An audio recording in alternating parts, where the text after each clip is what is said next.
They called her the porcelain princess, untouchable, perfect, and heartbreakingly still. Amelia Cross had the world at her feet, but she couldn't feel them. The only daughter of Richard Cross, a billionaire CEO known for his steel nerves and granite ambition, Amelia had once been a bundle of joy, bouncing across marble floors and filling halls with laughter. But everything changed one rainy November night when a car accident shattered more than just glass and steel. The crash spared her life, but not her legs. Doctors diagnosed her with a rare spinal condition, paralysis, they said, irreversible. For 6 years, Amelia sat by the tall windows of her father's mansion, watching the world spin without her. Her wheelchair was gold-trimmed, the therapy rooms were futuristic, and the best doctor's money could buy came and went like the seasons. But she never stood. Not once. Her legs had forgotten her, and with time, so did hope. Richard Cross was a man of answers. He'd built empires from dust, made companies kneel, and turned obstacles into stepping stones. But he could not fix his daughter. His fortune bought everything but her smile. And each day she woke without progress, a sliver of his soul disappeared. One day, in a desperate bid for something, anything, different, Richard instructed his assistant to post a public message. Looking for unconventional healing. Nothing illegal. Willing to try anything. They laughed at him in the news. Called him foolish, desperate. Even investors raised eyebrows. But he didn't care.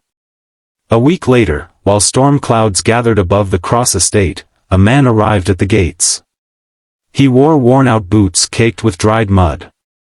His coat was threadbare, eyes sunken but strangely serene.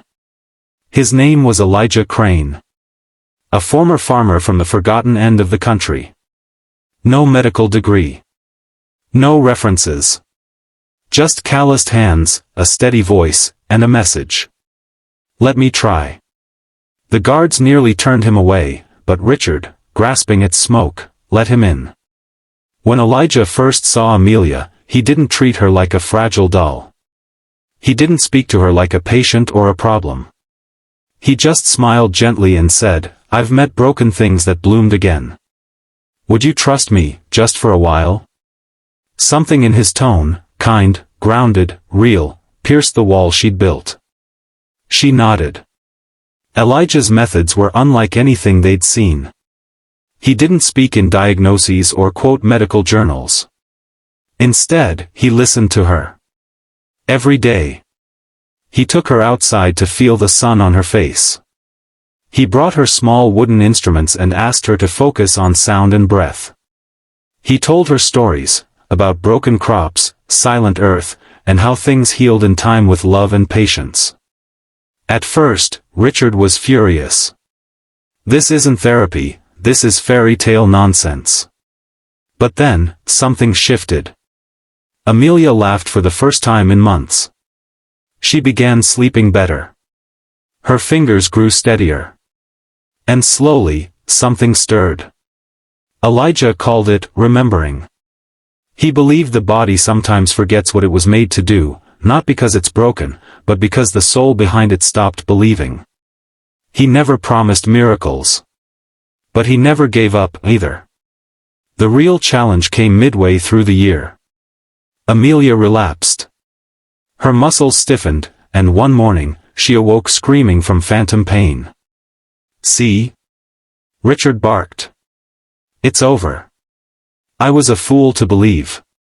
But Elijah didn't leave. He knelt beside Amelia's bed and whispered, "Even trees bend before they rise again." Amelia cried that day, loud, broken sobs. Not from pain, but from release.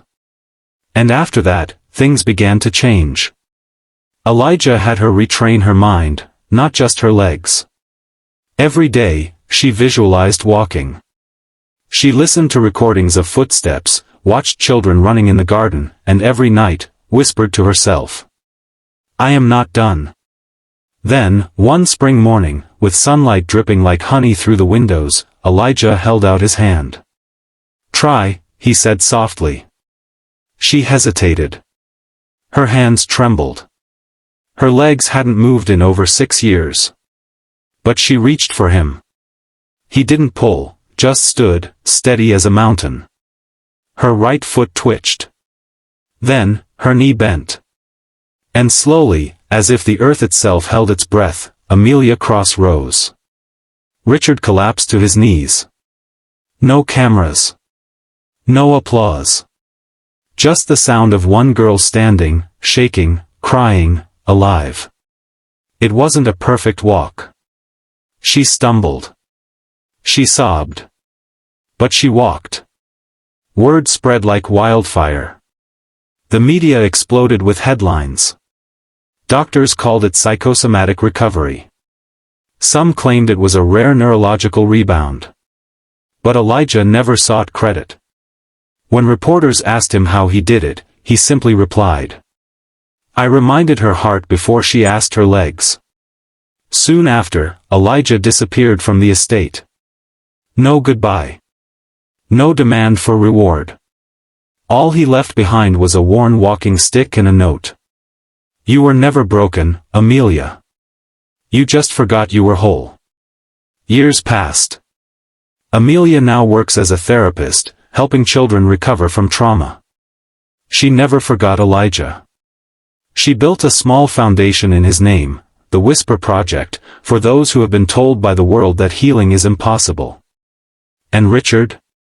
He speaks at conferences, not about profits or portfolios, but about patience, humility, and the power of belief. So if you ever hear someone say, "Let me try," no matter how poor, no matter how different, listen. Because sometimes, the miracle isn't found in medicine or money. It's found in a whisper.